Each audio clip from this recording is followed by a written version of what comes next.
Nós vamos falar agora um pouquinho sobre o Vladimir. O Vladimir, se puder já vir à frente, por gentileza. O Vladimir, um breve currículo dele, até 1985 acumulou uma significativa riqueza de experiência como executivo sênior em empresas de grande porte. Em 86, fundou sua própria empresa de consultoria e passou a conduzir projetos complexos para importantes organizações internacionais, além de projetos turnarounds para empresas nacionais. No final de 97, trouxe para o Brasil e passou a presidir a Persona Global. Em dezembro de 2000, adquiriu 2 empresas controladas por sua subsidiária na France Telecom, passando a presidir o Grupo Quadrata, vendendo em 2006. Nessa época, o grupo contava com 1.500 funcionários. Nesse período, fundou a MC1 Mobile Technologies, joint venture com a Mitsubishi Corporation e o Grupo ATEC, Embraer Defesa. A MC1 é a mais importante empresa de soluções móveis de TI para uso corporativo do Brasil. Em 2011, fundou o Grupo Best in Class, e é autor dos programas que têm sido implementados com pleno êxito em importantes organizações dos mais variados segmentos. É vice-presidente do Conselho de Administração da PDG Realty S.A., é bacharel em Administração de Empresas e tem fluência em português, espanhol e inglês. Vai ser engenheiro logo também, né, Vladimir? E tem alguns artigos de sua autoria sobre o comportamento humano e liderança. Vai compartilhar conosco aí um estudo que ele fez em relação às impressões dos líderes das empresas do Brasil. Vladimir, obrigado.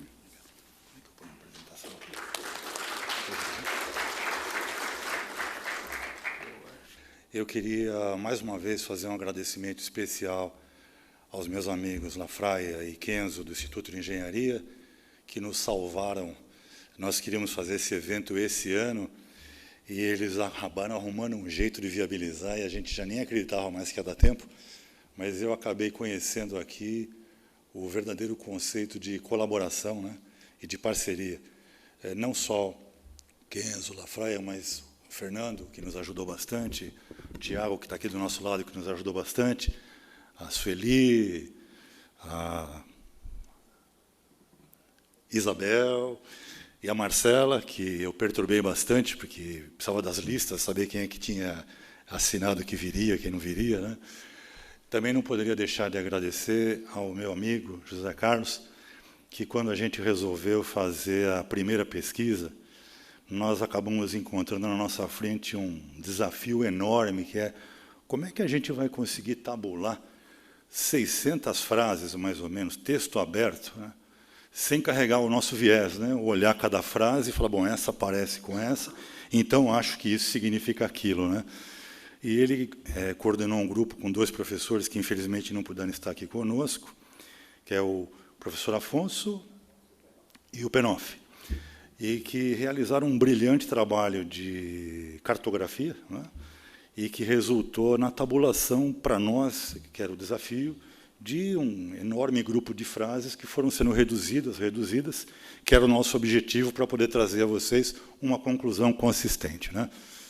Não poderia também, em especial, agradecer a cada um dos nossos amigos que nos ajudou com o patrocínio para a viabilização do evento. E a gente sempre fala dos logotipos deles, né? Mas eu queria que vocês conhecessem Gilson Rasador, se o Gilson puder se apresentar. Ele é o sócio do Grupo Pactum, que é uma empresa bastante renomada e fez 40 anos agora, né, Gilson? Na área do direito, com grande ênfase na área tributária, né?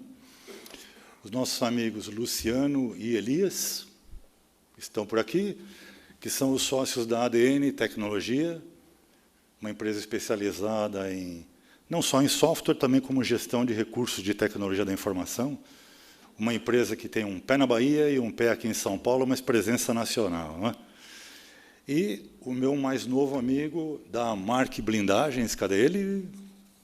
Mark Blindagens, o André, que, para quem vive na metrópole, como a gente vive aqui em São Paulo, traz um conforto muito grande de saber que a gente pode parar no semáforo, rodeado de motos, e se alguém puxar uma arma, a gente não precisa se preocupar, né? Não é para fazer aquele gesto para o cara, porque ele pode ficar nervoso, né? Mas muito obrigado a vocês que ajudaram a viabilizar o evento, né? Ok. E obrigado a vocês todos que aqui vieram, e a vocês que eu não estou vendo, mas que seguramente estão nos vendo, porque estão assistindo a transmissão pela internet, né?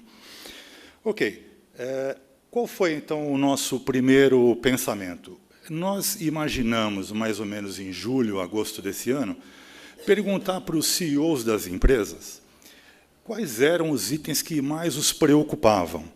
Então, nós soltamos uma pesquisa só para CEOs de empresa, conseguimos obter a participação de 66 CEOs de empresas dos mais diversos ramos, e nós fizemos para eles perguntas abertas, para que eles dessem respostas abertas.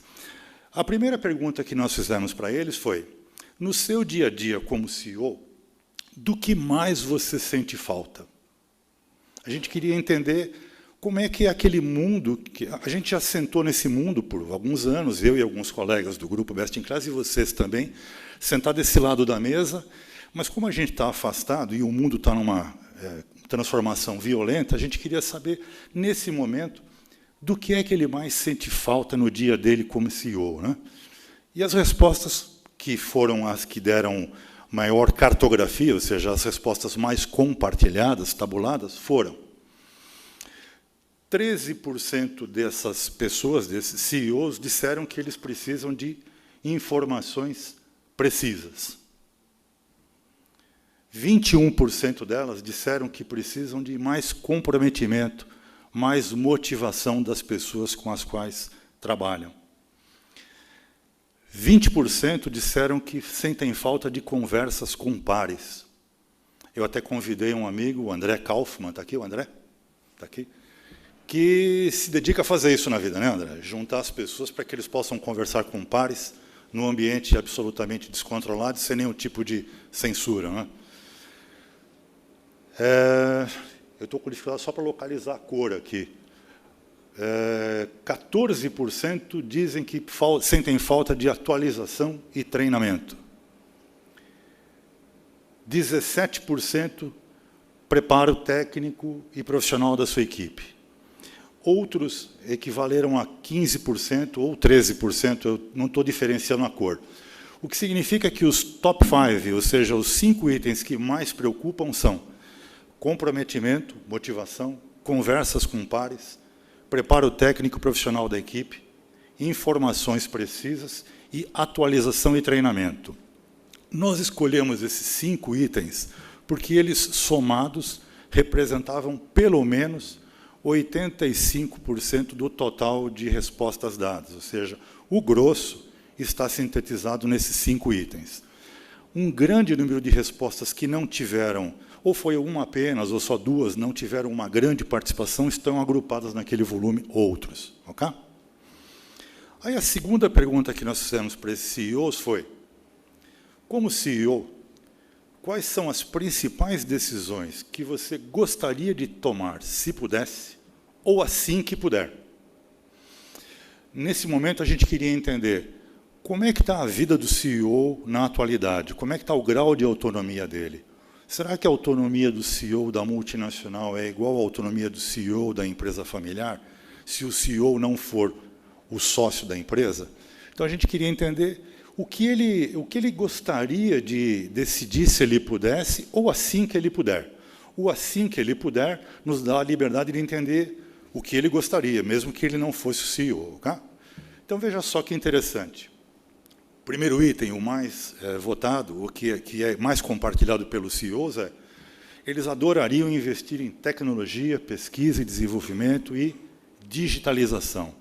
O incrível é que a gente ouviu de vários CEOs que eles acreditam que isto é a grande saída para as empresas deles, que vai contra o caminho apontado pelo professor José Carlos, ou seja, isso é só um meio, não é o fim. E ainda mais, se a cultura da empresa não estiver preparada, alinhada e aberta para isso, existe um grande risco de rejeitar a inovação tecnológica. Mas a gente registrou do jeito que veio. É o grande sonho de investimento: tecnologia, pesquisa de desenvolvimento e digitalização. O segundo item mais compartilhado foi trocar a equipe sênior da empresa. Tem pessoas apadrinhadas ou que estão penduradas em alguém sobre os quais esse CEO não tem poder para fazer o movimento, né? E contratar pessoas mais talentosas. Terceiro item: rever a estratégia e a definição de produtos da empresa, a oferta de produtos da empresa. Quarto item, aumentar a carga de treinamento para os colaboradores. E o quinto item, mais compartilhado, expandir as operações. Isso somado deu até um pouco mais de 90%, que é bem significativo para o ambiente que a gente pesquisou. A terceira pergunta que nós fizemos foi: quais são os seus principais desafios como CEO para 2020? Ou seja, uma visão já mais de curto prazo, né? Já que ele nos contou que ele sentia falta, nos contou quais eram os principais desejos em termos de o que ele gostaria de fazer se ele pudesse, nós queríamos, então, nesse momento, saber o que ele pensa para 2020, quais são os principais desafios dele como CEO da empresa. As respostas mais compartilhadas, também ultrapassaram 90%, são: fazer o crescimento da empresa com qualidade e agilidade. A palavra agilidade ela é muito importante, porque está conectada também com o item anterior, em que a crença é que eu informatizando, eu colocando tecnologia, a empresa vai se tornar mais ágil. Nós vamos comentar um pouquinho sobre isso depois. Melhorar as margens de lucratividade da empresa. Realizar a transformação digital da empresa e inovar. Melhorar a qualidade da equipe. Reter ou aumentar as estruturas existentes. Então, vejam, de um universo de perto de 600 frases, a gente trouxe 15, né? 5 que correspondem às mais compartilhadas na primeira pergunta, 5 para a segunda pergunta e 5 para a terceira pergunta. Okay? Qual é a nossa missão a partir daí? Tentar juntar isso, né? O que acontece se a gente combina esses 3 conjuntos de frases? Porque aí é que a gente vai começar a partir para uma racionalização e algum tipo de conclusão.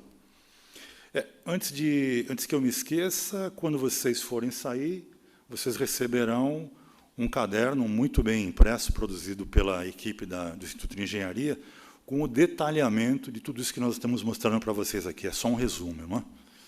Então, veja só. Essas são as 5 respostas mais votadas com a pergunta: quais são os seus desafios, né? Principais desafios como CEO. Estas são as 5 decisões que eles gostariam de tomar. E aqui é o que falta, o que ele sente que falta para ele ocupar a posição e exercer a posição com plenitude, né? Olha que interessante isso. Quando a gente olha esses itens assinalados, circundados em vermelho, ou roxo, ou tinto, vinho, tem uma infinidade de possibilidades, como bem disse o nosso querido professor, a gente percebe que aí existem objetivos que são perseguidos pelos CEOs, né? Ele quer melhorar margens, quer inovar, transformar digitalmente a empresa dele e aliar qualidade e agilidade. Então, ele está nos dizendo que ele tem esses objetivos com essas frases que ele colocou. Okay? Se a gente olhar isso, está muito alinhado com esse movimento da 4ª revolução digital, não é? Onde as empresas precisam ser mais ágeis, precisam se transformar. E aí existe uma confusão, né? Transformação digital virou uma palavra meio de moda, né? Todo mundo fala: não, a minha empresa está num processo de transformação digital, né? E eu aprendi agora que, na verdade, nós estamos fazendo uma transformação para atender melhor às necessidades do ser humano, que sempre será analógico, não é? Então, essa transformação nada mais é do que um meio e não um objetivo, para que a gente possa melhor atender à necessidade de quem compra da gente, produtos ou serviços, não é? Quando a gente olha esses outros itens aqui assinalados em azul, a gente percebe que esses itens são meios para a gente conseguir aqueles objetivos. Quais são os meios? Melhorar a qualidade da equipe. Aumentar a carga de treinamento para os colaboradores, que é melhorar a capacidade da equipe em produzir até com mais qualidade. Aumentar o nível de comprometimento, de motivação da equipe. Ter mais conversas com pares. Mais preparo técnico e profissional da equipe, atualização e treinamento. Veja, ninguém citou como meio comprar mais computadores, né? Escanear alguma coisa, digitalizar alguma coisa, né? Implantar um sistema X, Y, Z. Quando a gente olha aquilo que as pessoas classificam como sendo os meios pelos quais elas pretendem atingir aqueles objetivos, a gente se remete a gente, né? a ser humano, que, por princípio, é analógico, né? Então, a resposta para se inserir de maneira bem-sucedida nesse mundo chamado mundo digital, que é da quarta revolução industrial, a resposta é analógica. É o ser humano que é capaz de dar, não é? E as pessoas acabaram nos contando isso, e é assim que as coisas acabaram se mostrando após a tabulação. Para isso, é preciso que a gente tenha claro que a mudança cultural, e mudança é um nome que nos assusta, e assusta todas as pessoas, né? Nós preferimos chamar de transformação cultural, não é? Não é mudar de alguma coisa para outra coisa, é transformar aquilo que existe em algo ligeiramente diferente, mas que possa ser suficiente para que possa dar suporte a essas mudanças todas que são necessárias, não é? E aqui, fortemente, fica claro que esse é o foco das respostas desses nossos entrevistados, não é? O grosso das respostas, se a gente somar percentualmente, apontam para cultura, para a gente. Com base nessa pesquisa que nós fizemos, nós ficamos, então, pensando, poxa, se é isso que se passa no ambiente do CEO, né? Se esses são os desafios, se essas são as necessidades que ele tem, se essas são as decisões que ele gostaria de tomar, se ele pudesse, e se essas são essas conclusões que a gente chegou agora, provavelmente, nas empresas deles, a performance deve estar preocupante, não é? Vamos pesquisar, então, novamente, e aí vamos abrir não só para CEO, mas para C-Level, do modo geral, diretores e alta gerência, uma segunda pesquisa, a gente fez logo depois, com uma única pergunta, mas não para respostas abertas. A gente fez a seguinte pergunta: quanto da intenção estratégica da sua empresa chega até os seus clientes após passar pelos filtros da estrutura e da cultura organizacional? Ok? A gente queria saber o quanto fica retido e o quanto chega da minha estratégia lá na ponta. Se chegar a 100%, minha performance deve estar maravilhosa, devo estar nadando de braçada, meus clientes felizes. Se chegar só uma parte, estou com problemas. De que tamanho, nós vamos identificar agora. Então, antes de falar sobre o resultado da pesquisa, eu queria falar um pouquinho sobre como é que a gente vê essa palavra cultura, né, que foi usada agora há pouco. No nosso grupo, Best in Class, a gente prefere usar um outro termo para simbolizar a cultura. A gente gosta de chamar a cultura de máquina de execução, ou seja, a máquina que executa a estratégia na minha empresa. Tá? Toda empresa tem uma estratégia, uma intenção, esteja ela escrita, formulada, divulgada, mas ela tem uma estratégia. Outro dia, o Walter e eu estávamos num cliente, ele disse assim, mas a gente não tem uma estratégia. Aí o Walter falou assim, cara, todo mundo tem uma estratégia. A hora que você sai de casa para vir para cá, você tem uma estratégia. Eu quero sair da rua tal e chegar na rua tal. A forma como você vai executar a estratégia pode fazer com que você chegue atrasado ou nem chegue, né? Mas que todo mundo, toda empresa tem uma estratégia, tem. Não existe uma empresa sem ter uma estratégia a seguir, né? Não importa o nível de elaboração dela. O que acontece é que, no momento em que a gente define qual é a estratégia, a gente pega essa estratégia e enfia dentro dessa máquina. A gente conta para a empresa inteira, conta para os demais diretores, que contam para os gerentes, que contam para os coordenadores, e chega até no último nível da fábrica, qual é a nossa intenção. Tá? E aí a gente começa a pegar essa intenção, processar, para na outra ponta sair resultado. Okay? Ou seja, essa máquina é que executa aquela intenção. E ela pode executar no sentido da execução, ou ela pode executar no sentido da execução, né? Ou seja, matar, eletrocutar a estratégia, né? Então, esse é o conceito que norteia as nossas conclusões a respeito desse estudo. Muito bom. Como é que a gente consegue saber o quanto uma cultura ou uma máquina consegue dar de apoio para que a empresa consiga executar a sua intenção estratégica? É possível medir isso? Então, lá na nossa empresa, a gente diz o seguinte, a gente não é engenheiro, né? Mas a gente é meio metido, né? Então, o que a gente quis fazer é, como é que a gente mede aquilo que aparentemente é intangível, né? A cultura de uma empresa, como é que você mede isso, né?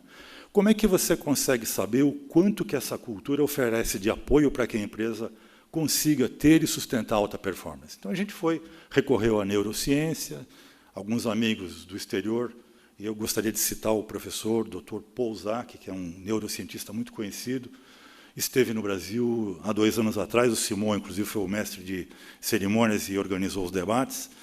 Ele nos emprestou vários conceitos, nós juntamos com outros que a gente já mensurava, e nós estabilizamos um modelo que vem sendo praticado já há alguns anos com bastante sucesso nas empresas.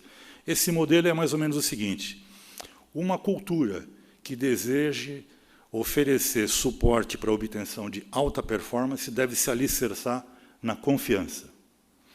De propósito, nós colocamos 4 blocos de concreto ali, o granito. A nossa intenção foi colocar alguma coisa bem sólida, porque a confiança é o que faz com que qualquer pessoa se abra para um relacionamento e queira ser cooperador em vez de competidor, não é?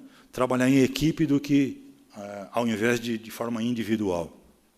E esses 4 pilares que estão aí, nós trabalhamos, que são a autenticidade, que é o que eu digo reflete o que eu penso, a coerência, aquilo que eu digo eu faço. Então, eu sou autêntico, eu digo aquilo que eu penso e o que eu digo eu faço, não é? A abertura, que é aquilo que permite eu dar e receber feedback, lidar com ideias diferentes da minha, e a aceitação, que é genuinamente eu aceitar que as pessoas têm o direito de pensar diferente de mim, ser diferente de mim, agir de uma maneira diferente de mim. Se todo mundo pensasse igual e agisse igual, a empresa seria um monolito, né? Ela não evoluiria, né? Então, essa capacidade de lidar com o diferente e ser um nexialista, né? Eu acho que ela faz toda a diferença. Então, essa base é que alicerça a cultura de uma empresa que queira ter alta performance. Em cima desse alicerce, existem 3 pilares que nós também mensuramos, e que as pessoas da empresa precisam desses 3 pilares para atuar com alta performance. O primeiro deles é direção. Qual é a direção que eu devo seguir? O que esperam de mim? O que eu devo fazer? Qual é a minha meta? O que eu tenho que entregar nessa empresa? E nem sempre isso está claro para as pessoas. Nem sempre está claro até para quem lidera as pessoas. Não é? A gente saiu de uma reunião ontem em que não está claro nem entre os sócios. E imagina o que acontece no resto da empresa, não é? O outro pilar é a motivação.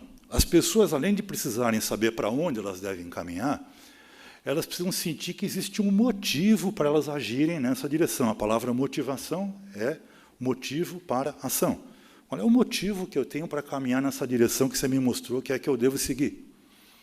E o terceiro pilar é orientação. As pessoas precisam saber, a todo momento, se elas estão na velocidade correta, na direção correta, se elas recebem suficiente carga de treinamento para executar com qualidade, com confiabilidade, com agilidade, aquilo que é mostrado pela direção.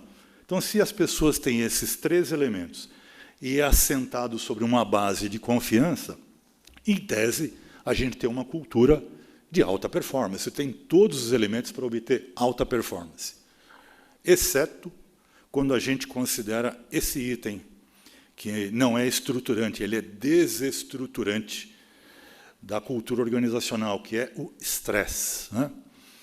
O estresse ele é um elemento que corrói todos esses outros elementos anteriores, inclusive a alta performance, a performance, né? E nós estamos falando aqui não do estresse de maneira genérica, mas daquele estresse que está sob controle dos líderes. Basicamente, os 2 grandes fatores geradores de estresse nas empresas e que estão sob controle dos líderes, eles representam quase que a totalidade do estresse que a gente mede, são o estresse provocado por uma carga desequilibrada de trabalho e que leva o funcionário a ter pouco tempo para conviver com a sua família, para descansar, e gera um caos na vida pessoal dele. E que vai fazendo com que ele se esgote, ele perde a motivação, se desorienta, e aí a alta performance despenca, né? E o outro elemento de estresse, que é altamente corrosivo, é a forma como os líderes tratam os seus liderados. Eu posso corrigir um equívoco de um liderado de uma maneira construtiva desafiando-o para que ele consiga uma solução ainda melhor do que a que ele conseguiu, ou eu posso destruí-lo, dizendo que o que ele fez foi uma verdadeira porcaria, né? Claro que entre um e outro tem uma infinita possibilidade, né? Mas quanto mais a gente aponta para o lado positivo, mais a gente cativa o funcionário, aumenta a confiança, a motivação dele, etc. e tal. Então, esses dois elementos, quando presentes com uma certa intensidade na empresa, eles estragam todo o trabalho feito para construir confiança, para dar direção, motivação e orientação para as pessoas. Então, nós entendemos cultura como sendo esse conjunto, inclusive com o elemento corrosivo. Dito isso, a ideia é entender qual é o papel do líder que respondeu a essas pesquisas, de vocês que estão aqui, nesse processo de fazer com que essa cultura seja, de fato, uma cultura geradora de alta performance, né, com o mínimo de estresse. Essa figura do Zipper, ela apareceu aí, daqui a pouco vocês vão entender o porquê que ela existe, né? Ontem a gente teve que explicar por que ele está de cabeça para baixo, né? Vocês vão perceber que tem um motivo para isso, né? O zíper abre para baixo, esse aqui fecha para baixo, né? Porque o que acontece é que as empresas dão muita ênfase, mas enorme ênfase, ao caminho chamado estratégico. O que é esse caminho estratégico? É a definição do que nós temos que fazer, né? Que produto, que linha de produção, que canal de vendas, etc, etc, etc. Porque são elementos tangíveis, né? São fáceis de identificar, eles estão pregados em tudo quanto é parede da empresa, aparecem nos demonstrativos, né? E esse caminho é o caminho que faz com que a gente diga, nossa missão é essa, nossos objetivos são esses, né? Eles são quebrados depois em metas anuais, trimestrais, mensais, que geram processos para que eles possam ser realizados, né? E que desembocam em tarefas que as pessoas vão executar. E esse caminho leva a resultados, né? E esse é o caminho que, normalmente, as empresas costumam trilhar. Recentemente, nós fechamos um contrato com uma empresa que, quando a gente mostrou esse desenho, ele falou assim, poxa, nós estamos exatamente no momento de fazer o nosso plano estratégico. Para ele era isso, né? Dizer, ó, o ano que vem, 10% a mais de venda, 2% a mais de EBITDA, nós queremos ganhar um fator X aí na concorrência. É o quê? O quê? O quê? O quê? Ele queria desenhar, então, processos e tarefas para fazer isso, né? Nós falamos, peraí, mas tem um outro lado desse que a gente não mostrou ainda, né? Que é o lado cultural. Se o lado estratégico diz o que deve ser feito, o lado cultural é como é que a coisa deve ser feita, né? E ele é intangível, né? E ele é composto por quê? Nossa visão, nossos valores, né? Quais são as práticas que a gente quer adotar nessa empresa? Quais as que a gente não pode adotar nessa empresa, né? Quais são as atitudes que a gente quer permear, a gente quer ver ser permeadas na organização? Quais são os comportamentos que devem acompanhar as tarefas, não é? Percebem que dos dois lados tem uma correlação, né? Um lado tem que apoiar o outro. Um sem o outro não produz resultados. É claro que esse caminho também produz resultados, não é? Agora, vejam que interessante onde que a gente se insere, nós aqui e mais todas as pessoas que responderam, né? Quando a gente fala sobre missão, objetivos, visão, valores, isso normalmente são intenções que a empresa decide no primeiro nível da organização. Que a gente costuma dizer, na sala de reuniões da diretoria, né? Está tudo resolvido, já dissemos qual é a nossa missão, nossa visão, onde a gente quer chegar daqui a 5 anos, pô, podemos ir embora, né? Os caras vão fazer o resto para a gente, né? São apenas intenções que a gente tem, não é? Olha só que interessante. As tarefas que a nossa equipe executa e os comportamentos que ela manifesta são a execução das intenções. E é isso que o cliente percebe. O cliente não sabe quais são os nossos valores, a nossa missão, a nossa visão de futuro, quais são os nossos propósitos, né, mais íntimos, né, como organização. Ele vê as tarefas que estão sendo entregues e os comportamentos que ele consegue observar da nossa equipe. E, geralmente, são as que estão mais na ponta, mais em contato com ele. E, a partir disso que ele percebe, ele pressupõe quais são as nossas intenções. Ok?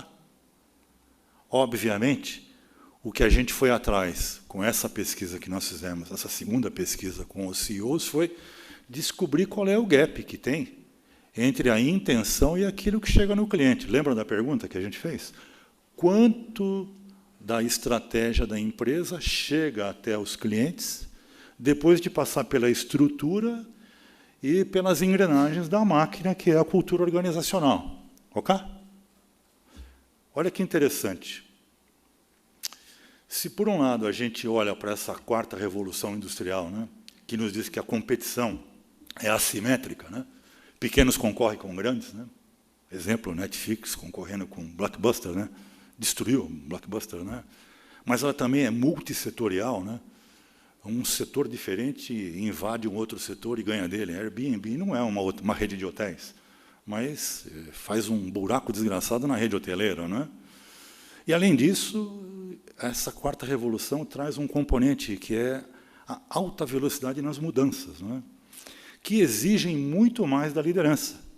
A liderança precisa definir e rever as estratégias para poder executar com agilidade e alinhamento. Se a gente sempre precisou fazer com que a intenção chegasse intacta na ponta, agora as intenções toda hora estão sendo reajustadas em função dessa velocidade de mudanças. E a gente precisa mexer com uma velocidade ainda maior na forma como isso tudo é executado, senão o gap só vai aumentar lá na ponta. E esse gap pode também ser fortemente causado pelo estresse que a gente gera ao fazer mudanças de forma descontrolada ou de uma maneira que leve as pessoas a resistirem às mudanças, não é? É preciso, novamente, pensar em ajustar, em transformar a cultura da empresa se a gente quiser se inserir na quarta revolução digital. Okay? Vamos ver, então, qual foi o resultado que a gente obteve com essa segunda pesquisa e que foi o que a gente até colocou na chamada para esse evento, em que a gente disse que nós gostaríamos de apresentar para vocês os resultados preocupantes da pesquisa que a gente fez com os CEOs das empresas. Vejam que interessante, a resposta para essa pergunta foi assim. Ó. Da nossa intenção, isso dito por 113 CEOs, diretores de grandes empresas, médias, multinacionais, nacionais, dos mais variados ramos de atividade. Dos 100% de intenção definido no primeiro nível, chega na ponta 54,8%. Ou seja, existe um gap de 45,2%, que é aquilo da nossa intenção que fica moído na máquina de execução, na nossa cultura. Nesse intervalo entre a ponta e a outra ponta. A gente bota 100 de energia de um lado, no cliente chega a 54,8. O que parece esse número para vocês? Bonito, feio, pequeno, grande, médio? Gigante, né? Gigante, né? Interessante. Como é que a gente conserta isso? Quem é capaz de, na empresa, consertar isso? Aquela figura anterior já respondeu isso. Só os líderes são capazes de fazer isso. Por isso que naquela figura anterior, a gente fechava, até vou voltar nela, né? Que acho que foi muito rápido, né? Quando a gente faz esse movimento final e faz o zíper fechar, né? O que nós estamos querendo dizer é que esse pedacinho de metal que fica na ponta do zíper, é capaz de puxar o zíper para baixo, é o líder, são os líderes da empresa. Só eles são capazes de promover o perfeito alinhamento nesses dois elementos, tangível e intangível, para que desça o mais alinhado possível a intenção e ela chegue o mais intacto possível lá na ponta. Okay? Então, a resposta está nas mãos de cada um de vocês, está nas mãos de cada líder dentro de cada empresa, e aí líderes são todas as pessoas que ocupam cargos de liderança, mas, fundamentalmente, o peso é muito maior no primeiro homem do que no grupo de segundos e daí para frente. Essa máquina de execução, essa cultura, ela é muito mais fortemente influenciada de cima para baixo. A gente vê muitas empresas investirem bastante treinamentos no nível da média gerência, tentando com isso fazer mudar a cultura da empresa, imaginando que o efeito bidê funcione. O que funciona é o efeito chuveiro, de cima para baixo. O efeito bidê costuma trazer efeitos colaterais desagradáveis, na hora que desce, principalmente, né? Porque bate e desce com uma força danada, não é? sem nenhuma alusão escatológica, né? Mas no sentido da hierarquia. Né? Então, vejam, 45,2% de gap significa que a gente enfia naquela engrenagem, que é a nossa figura inicial, 100% de intenção, na outra ponta chega a 58%. Essa máquina consome 45,2% da nossa estratégia. E aí fica a pergunta, a cultura ela é uma máquina de executar ou de moer as estratégias? Não? Peter Drucker, muito famoso, falecido recentemente, né, disse que a cultura come a estratégia no café da manhã. Não? Se a cultura é a combinação química dos comportamentos de todas as pessoas que estão na empresa, mas ela é fortemente influenciada de cima para baixo, quem come as estratégias? É a cultura ou são as ações dos líderes? Não é? Ok? Então, vejam, nossas conclusões são a principal causa desse grande gap de alinhamento entre a estratégia e a execução é também o principal desafio para os CEOs, quando a gente combinou aquele conjunto de frases, que é o C-Level, os CEOs, todos os líderes da empresa, têm como grande desafio, e que resolve todas essas questões, tanto da primeira pesquisa como da segunda pesquisa, formar e manter equipes de alta performance. Equipes que trabalham alinhadas, motivadas, andando na mesma direção, bem orientadas, atuando sobre uma base de confiança solidamente construída na empresa, com um nível de estresse tolerável, que o zero não existe. Não é? E é isso que é a missão principal do CEO, conseguir formar e manter equipes de alta performance. Equipes que fazem mais e melhor por uma única razão, porque elas querem despertar esse desejo nas pessoas, que são analógicas, né? Sempre serão analógicas, é o grande desafio. E aí é emoção pura. Não é? Liderança é um esporte de contato, né? Que a gente pratica em equipe. Né? Ele jamais será um videogame em que a gente aperta um botãozinho e as pessoas farão. Não é? Ele sempre será um esporte de contato. Não é? Ok? Eu queria colocar uma última frase, que também é do Peter Drucker, que é a seguinte, que para puxar a responsabilidade para nós, né, como CEOs de empresas, né, ele dizia com uma clareza assim, absurdamente invejável, só existem 2 tipos de comportamento em qualquer empresa. Os comportamentos que os líderes manifestam e os comportamentos que os líderes aceitam. Então, se a gente tem dentro da empresa comportamentos que consomem a estratégia, eles só existem porque os líderes manifestam esses comportamentos ou porque eles aceitam esses comportamentos. Remete, de novo, à nossa missão como líderes. Claro isso? Ok. Antes de a gente abrir para perguntas, e isso surgiu no caminho, né? Algumas pessoas me disseram, Vladimir, eu preciso sair 11 horas, eu tenho uma reunião, eu tenho um almoço de negócio, eu preciso chegar em outra parte de São Paulo.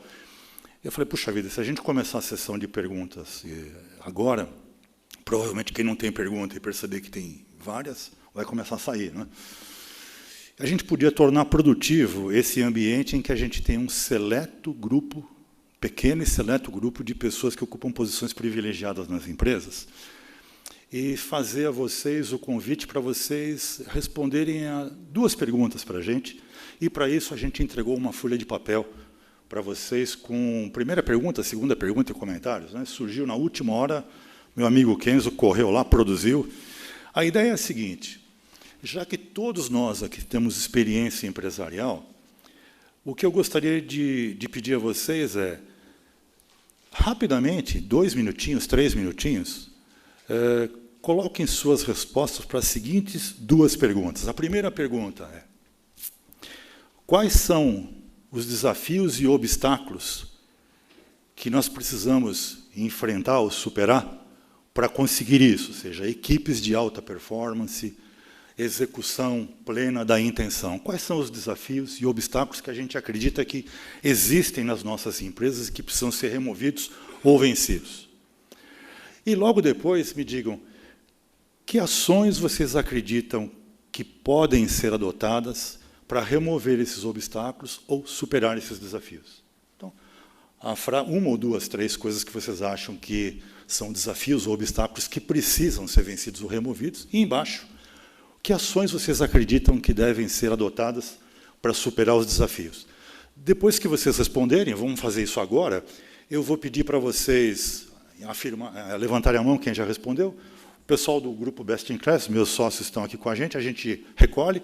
O que nós vamos fazer é tabular isso depois, usando a mesma metodologia que a Mauá nos ajudou a fazer, e na segunda-feira nós enviaremos por e-mail para vocês qual foi a tabulação gerada por esse seleto grupo aqui. Pode ser? Então, contando com o apoio de vocês, quem não tiver caneta, grita que a gente arruma uma caneta. 3 minutinhos para a gente matar isso.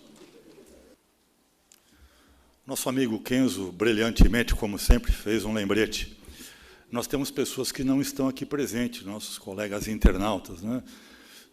Convido vocês a responderem essas duas perguntas, né?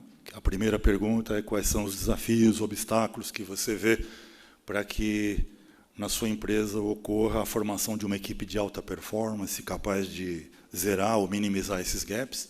E a segunda pergunta é que ações você recomenda que sejam adotadas para que isso aconteça. Eu vou divulgar o meu e-mail para vocês, vocês enviem para mim, nós juntamos com essas que vão ser coletadas aqui e colocamos na tabulação. Ao enviar um e-mail, eu já vou ter o e-mail de vocês cadastrados, a gente pode responder para vocês. O meu e-mail é Vladimir, com W, né? Vladimir@bestinclassgroup.com. Ok? Vladimir@bestinclassgroup.com. Bem lembrado, Walter. O Vladimir é WLADIMIR. Ok? @best, BEST, in class, CLASS, group, GROUP.com.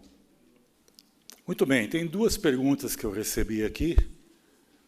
Se tiver mais perguntas, é só fazer chegar até aqui, né? A primeira é do Humberto. Humberto, cadê ele? Humberto. Oi, se eu entendi aqui.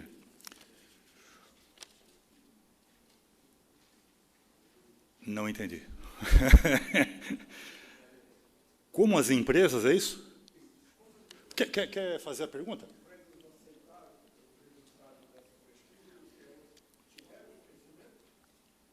Como as empresas vão aceitar os resultados dessa pesquisa? Nós não devolvemos ainda. Hoje nós estamos a vocês em primeira mão o resultado da pesquisa, né?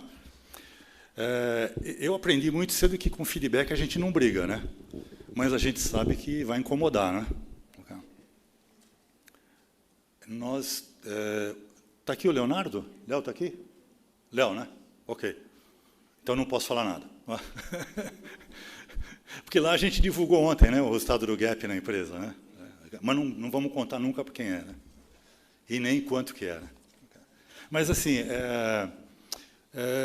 as empresas, assim como nós, fazendo um paralelo entre a gente, pessoa, né, e as empresas, se a gente vai num médico e o médico pergunta como é que você tem se sentido ultimamente, a gente costuma dizer, eu estou bem, né? De vez em quando dá lá uma certa queimação no estômago, às vezes tem um pouco de dor de cabeça, tem dia que eu me sinto um pouco cansado, mas assim eu diria que eu estou bem, né? Essa é a minha percepção sobre como eu estou, né? Essa pesquisa que a gente fez capturou a percepção dos CEOs, né? Eles têm a percepção que nas empresas deles o gap é esse, né? 45%, né?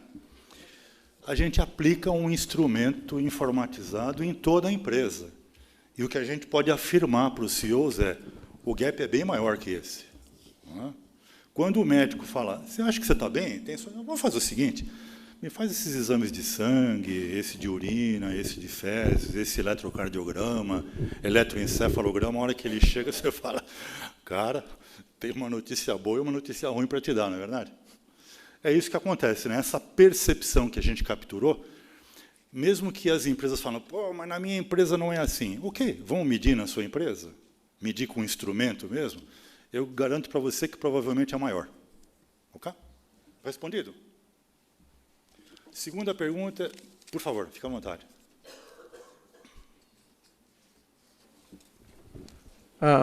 Só uma observação.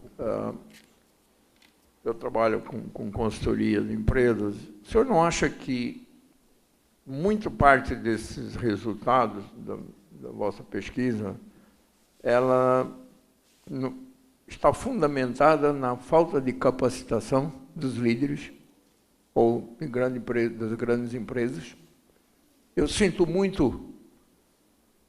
Eu trabalho com grandes empresas, seja em Santa Catarina ou aqui, e quando a gente conversa com eles, os problemas que eles têm, eu vejo que são muito mal preparados.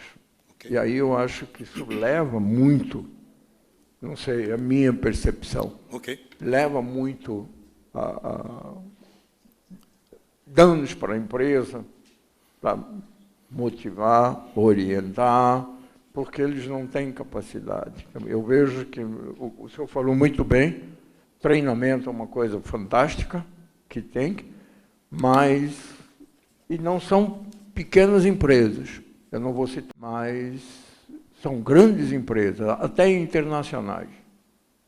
E quando você vai conversar com ela, como eu sou um engenheiro, eu vejo que a falta de conhecimento é enorme. Não sei, dúvida. É minha percepção. Não, sem dúvida. Ultimamente eu vejo que realmente, e cada vez está piorando. Não, sem dúvida. Se a gente fosse pensar que isso daqui, esse gráfico, fosse a nossa prova, né? Se a gente pegasse todos os CEOs que a gente entrevistou e colocasse numa prova, né? Diz assim, a nota é 5,4 numa escala de 1 a 10. Né? Esse é o nível da liderança. Né? Okay. É claro que aqui não tem ninguém, está todo mundo aqui perto dos 10, né? Mas lá fora esse problema existe. Aqui ninguém tem esse problema, mas lá fora os caras têm. Né? Concordo plenamente. Né? Além da questão da falta de preparo, nós temos um outro problema muito sério, que é a redução da autonomia do CEO nas empresas. Eles têm tido cada vez menos autonomia, cada vez mais eles estão operacionais e menos estratégicos. Não é? Ou seja, empurrou para baixo um nível, isso gera uma pressão nos níveis de baixo, gera estresse também, né? Gera desorientação, uma série de outros elementos. Mas, fundamentalmente, é com ele que se começa a coisa. Concordo plenamente contigo. Ok. A segunda pergunta veio do Alexandre Bastos. Legal. Da Resulta, consultoria do nosso amigo Castilho. Né?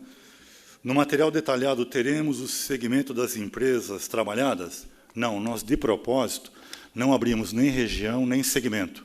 A ideia foi que isso fosse absolutamente impossível de ser mapeado depois. Né? Nem por estado, nem por segmento de atividade, nem se é nacional ou internacional, a gente misturou tudo. Né? Então, tem empresa de São Paulo, tem de fora de São Paulo, familiar, multinacional, gigante, porte médio, pequenas não tem, mas tem todos os segmentos e todos os portes, mas a gente não separou. Okay?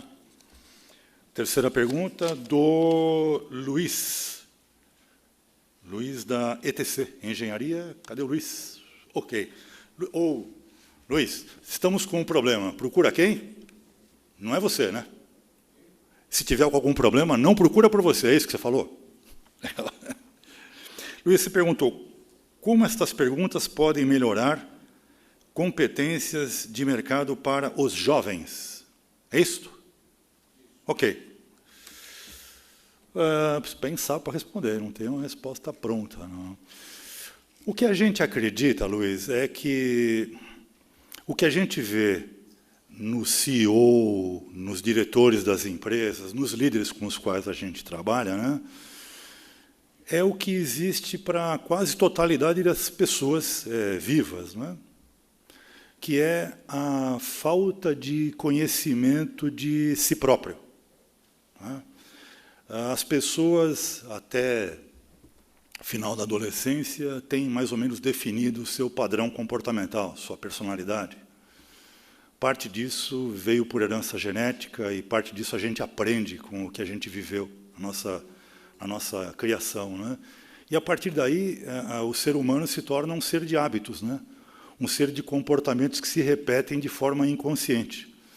E o que a gente percebe é que isso não é ensinado, né, para os jovens, né? E quando a gente chega numa posição de líder numa empresa, a gente carrega comportamentos que geram impactos positivos, mas carrega alguns que geram impactos negativos nas pessoas ao nosso redor e que provocam redução na performance, estresse, desequilíbrio no uso da nossa energia para obter resultados. Só que a gente não tem consciência disso, a gente faz isso automaticamente.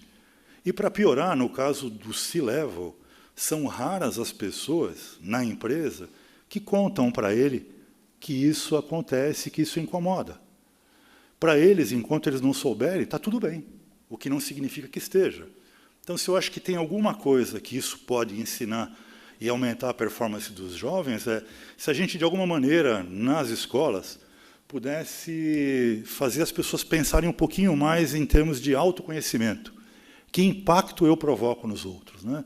Contado pelos outros, né? Lidar com esse feedback, aceitar que aquilo que eu estou dizendo não é o que você está entendendo. Aquilo que eu estou dizendo não é o que eu estou dizendo, é o que você está entendendo, né? Então, a resultante é o que importa, né? Então, se eu acho que eu sou loiro, de olhos azuis e cabeludos, esse é o meu eu desejável, não é esse eu que as pessoas veem. Agora, as pessoas reagem a quem? Ao eu que eu pareço, não ao eu que eu acho, né? E, incrível, tem uma estatística que a gente, a cada interação com grupos, a gente atualiza, que ela é dramática. Assim, menos de 20% das pessoas carregam uma autopercepção igual a que as demais pessoas possuem delas.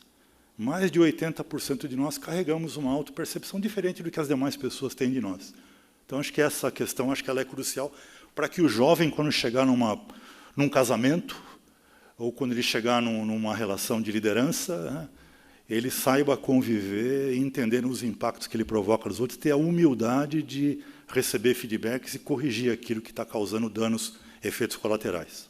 Ok? Alguém do grupo Best in Class, Simão, se ele gostaria de acrescentar alguma coisa? Simão? Talvez seja válido você citar a pesquisa de 2015, que demonstra que 900 e tantas empresas agora, 900 e tantas empresas, nós descobrimos que 62% dos líderes apresentam alguns problemas comportamentais muito sérios. Perfeito. Quer continuar, Simão, por favor? Não. O Simão lembrou bem, nós fizemos uma pesquisa bem extensa, né?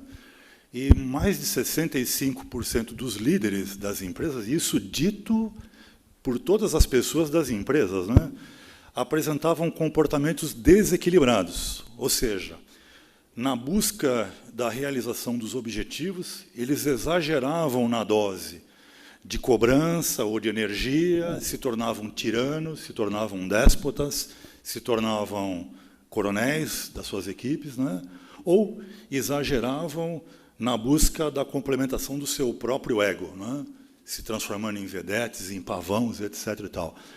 Nessas empresas, e é um número muito grande de empresas, não é? O que a gente tem como resultante é que os melhores funcionários ficam ou os melhores vão embora?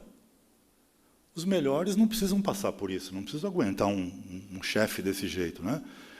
No fundo, o líder que se comporta dessa maneira como chefe, né, ao extremamente autoritário ou extremamente egóico, né, ele faz uma opção pela mediocridade. Ele, no médio prazo, vai ficar com os piores. Aqueles que não têm empregabilidade, aqueles que são covardes, ou que estão passando por uma necessidade, se submetem a isso, né? Mas os melhores, com certeza, irão embora. O que é uma pena, né? Porque você não forma uma equipe de alta performance, e se você forma e trata desse jeito, você perde a equipe de alta performance. É um baita investimento que é jogado no lixo depois, não é? Ok? Obrigado, Simão. Terceira pergunta da Ana Flávia. Como os líderes esperam atingir alta performance sem olhar para a diversidade? A diversidade não foi citada como uma preocupação dos CEOs.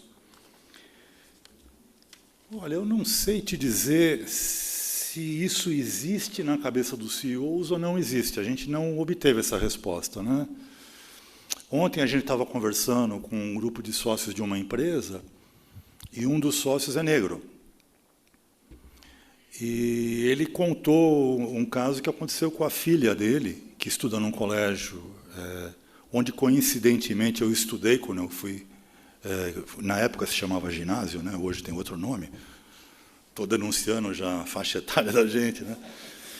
Que a filha dele foi alvo de preconceito racial, né? Porque ela era a única negra da turma, né? Eu passei por uma situação semelhante, embora não seja negro, né? Mas eu era o único moreno, pobre, numa escola em que eu tinha bolsa de estudos, em que o resto dos alunos eles eram loiros de olhos azuis. E, para mexer comigo, eles me chamavam de chama o negão. Chama o negão. Ou seja, era pejorativo, né? Então, esse tipo de situação, diversidade de cor, de sexo, de religião, etc., não apareceu na pesquisa. Eu não sei se ele não é um fator relevante, ou se ele passou a ser destacado por um barulho grande que tem sido feito, equivocadamente, por algumas minorias que acabam piorando essa situação. Então, eu não sei te responder, né, por que razão não foi. Se não existe, ou se o tema está muito glamuroso ultimamente, ocupando mais espaço do que o problema em si, sabe? Mas não é porque o topo ele não é diverso, então ele não entende que isso é uma preocupação? Pode ser, né? Eu não saberia te dizer. Pode ser que ele não entenda porque ele não é diverso. Nesse caso, ontem, ele é diverso, né? Nós temos estrangeiro, brasileiro, negro, né? Você é CEO de uma empresa e você é mulher, não é? Nós temos, o Simon tem vários clientes que estão no Nordeste, em que o topo das organizações é fundamentalmente masculino, né? Então, é difícil saber se essa é uma preocupação, se ela não existe porque já não existe diversidade. Não foi registrado isso, ou seja, não parece que é uma preocupação, né? Enquanto não compete, não é problema. Pode ser que na hora que começar a competir possa ser um problema. Na Fraia. Vladimir, você pode comentar um pouquinho o perfil das empresas que têm um sucesso maior? Nem a gente sabe, viu, na Fraia? Aquelas que deram indicadores maiores, que perfil são? Nem a gente sabe. A gente mandou o link para essas pessoas sem o registro de quem respondeu. Para a gente também não saber. Para não fazer nenhum tipo de juízo de valor, sabe? É bom saber os bons exemplos para a gente poder copiar, né? Sim, sim. A gente não queria que as pessoas deixassem de responder por receio de se identificar. Então, a gente não pediu o cadastro, não pediu o e-mail, não pediu o nome da empresa, nada.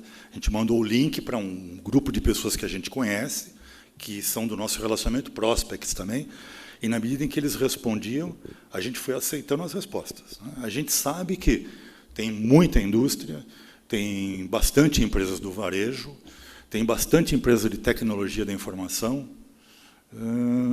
poucas empresas da área de engenharia, poucas na área de construção, etc. e tal. A maioria delas são empresas nacionais, mas tem um significativo número de empresas multinacionais. Diz assim, em termos de faturamento, nós estamos falando de empresas com faturamento acima de 100 milhões de reais por ano até infinito. Tem grandes multinacionais que responderam, mas nós não cortamos porque a gente não pediu identificação. A gente percebeu que fazer pesquisa, como a gente tem feito, é um processo muito complicado. Se você coloca muitas perguntas, as pessoas não respondem, né? Um e-mail com mais do que 5 linhas, as pessoas não leem, né? Você escreve um artigo brilhante, longo, ninguém lê. Você escreve um besterol qualquer, os 5 segredos para você ter sucesso na vida, né? Todo mundo lê, dá um ibope danado.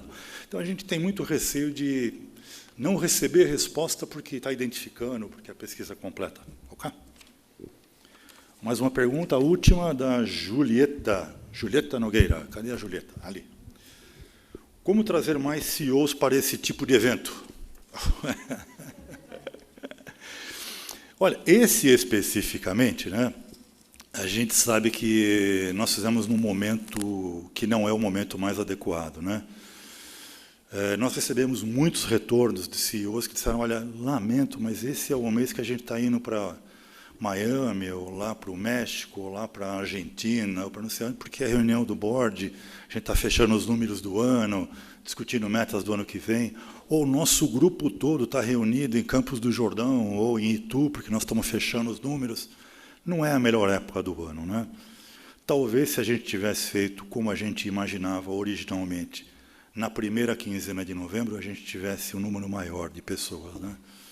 Então, como trazer... A hora do CEO é a hora mais difícil, a agenda dele é complicadíssima, né? E cada vez mais a gente percebe os CEOs atuando muito fortemente no operacional, né? Ele passou a não ser mais dono da agenda dele, a agenda dele é dona dele, né?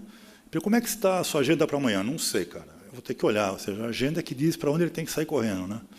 Que mala ele tem que arrumar, né? Mas é uma pena, né? A gente poderia ter 3, 4 vezes mais pessoas aqui, né? Ok. Alguma questão mais, por favor? Ângelo Zanini, aqui do Instituto de Engenharia. Já que a pesquisa é baseada numa percepção do board ou do C-Level, e até o seu comentário agora há pouco, né, que nem sempre a percepção da pessoa é a realidade. Então, corremos o risco desse número estar ou superestimado ou subestimado em função da percepção, já que o líder nunca está na ponta, lá no cliente. Talvez não fosse mais interessante também mesclar isso com a percepção do cliente em relação às ações em relação à estratégia da empresa que está tangibilizada em ações que chegam até o cliente?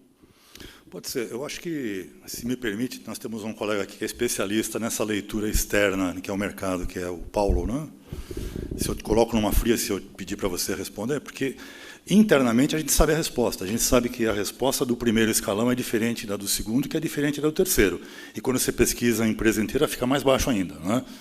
A empresa minha, se eu sou o CEO, é a minha visão ideal da empresa que eu sonhei ter, né? Quando a gente mede com o instrumento, é a visão real. A leitura do cliente, o Paulo gostaria de falar um pouquinho para a gente. Paulo, se puder arrumar o microfone para o Paulo. Aqui, Tiago. Paulo é consultor especializado na área de marketing, com 450 anos de mercado, é isso, Paulo? Ele pinta o cabelo, né? É verdade. Você me coloca numa fria. Coloquei numa fria. Okay. A estratégia verdadeira é a que o cliente percebe, né? Você pode achar uma coisa muito bonita dentro da diretoria, lá no board, lá no conselho e tudo mais, mas e você falar que você vende valor, ou que você atende muito bem e tudo mais, e que você gostaria de fazer isso e aquilo na relação com o seu cliente, mas a hora que você vai ouvir o cliente fala, não, eu compro deles porque o preço deles é o mais barato, eu compro deles porque sabe Deus o quê, né? Eu compro deles porque eu conheço uma pessoa lá. Então, é verdade, você tem toda a razão. A gente, para entender com clareza qual é a estratégia praticada, a gente devia começar a entender como é que o cliente enxerga essa estratégia praticada. O que eu posso te dizer é que, quando a gente faz comparações da leitura interna do que se acredita que é a estratégia na visão de quem tem a relação com o cliente, ao comparar com a leitura externa, você consegue uns 80% de coincidência. Então, a turma que está dentro de casa, em contato com o cliente todo dia, sabe o que o cliente pensa. É que, às vezes, não tem coragem de contar dentro de casa o que o cliente pensa. Muitas vezes, você não precisa perguntar para cliente nenhum o que acha da empresa, ou se a empresa é boa ou ruim. Entra no Reclame Aqui, né? Hoje você tem mecanismos disponíveis de ouvir o cliente que estão aí nas redes sociais, né? Então, é fácil você entender que é um lixo. Às vezes, eu já fiz isso muitas vezes na minha vida, foi recomendar para o dono da empresa que se disfarce e vá ao balcão da sua empresa, seja lá qual for a empresa, uma vez para um presidente de uma companhia aérea. Essa foi a recomendação. Pegue o seu avião, veja se você cabe, tente despachar a sua bagagem, chegue com uma mala de mão na fila do embarque, no finger, e veja se aceitam a sua mala de mão, ou se na hora de você embarcar vão obrigar você a mandar sua mala de mão despachada e tudo mais.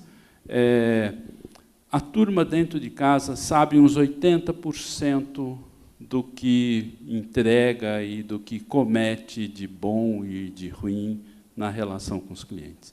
Então, dá para você aceitar como bom o que você ouviu dentro de casa com uns 80%, um pouquinho mais do que 80% de certeza. E se você já corrigir aquilo que já se sabe dentro de casa, o seu desempenho na relação com o cliente, a execução da tua intenção estratégica já melhora brutalmente. As pessoas dentro da empresa ouvem todos os dias, nas relações com os clientes, aquilo que os clientes querem dizer. Só tem pouca vontade de perceber e de entender, e se recusam a entender, né? O cliente que muda, o cliente que troca, o cliente que vai embora, o cliente que divide a compra, o cliente que compra de outro, o cliente que te põe em leilão todo dia, né? Você está vendendo lá e o cara todo mês pede para você mandar uma cotação nova. Isso é uma demonstração clara de que o cliente não está percebendo o valor em você, ele está todo mês se comparando com todas as outras alternativas, porque ele acha que você é igual a todo mundo. Tenho visto empresas boas se transformarem em empresas comuns, na busca de reduzir custo e tudo mais. E quando você fica comum e fica igual aos outros, a única coisa que me interessa é o que é mais conveniente, o que é mais barato. Então, se eu parar para prestar atenção na equipe interna e no que ela me diz de como as relações com os clientes estão andando, eu já evoluo muito na minha intenção estratégica.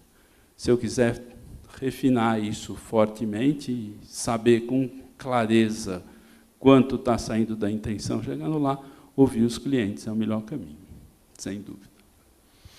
Tem uma outra questão que eu acho que seria interessante comentar, é que se você for no cliente, mesmo como consultoria, para fazer uma pergunta a respeito da empresa X, provavelmente as respostas não serão as melhores respostas, né? Porque ele vai dizer que o preço está ruim, que a entrega está inadequada, ou seja, tem todo um processo de entender o que o cliente acha, sem você revelar a empresa, né? Mas acaba ficando caro, né? Mas como o Paulo bem disse, e eu concordo plenamente, a grande parte do problema está dentro de casa. Veja que interessante essa pesquisa. Quase metade da nossa intenção vai embora dentro de casa. Qual é a estratégia? Trazer intenção nova, mudar a estratégia para ver se a gente entrega mais? Não. Se a caixa d'água está com buraco, vamos ficar botando mais água, vamos consertar o furo. Ou seja, primeiro vamos fazer a lição de casa, né? E não trazer novas variáveis, porque vai começar a moer tudo que a gente tiver ali dentro. E se a gente não tomar cuidado de conhecer a cultura e trabalhar a cultura, podem surgir ideias inovadoras fantásticas, que poderão ser repelidas, porque a cultura acaba funcionando como um sistema o sistema imunológico, né? Defesa do organismo, né? Ok? Algo mais? Alguma questão a mais? Muito bem, da minha parte, agradeço pela colaboração de vocês. Passo a palavra para o Kenzo para fazer o encerramento. Muito obrigado.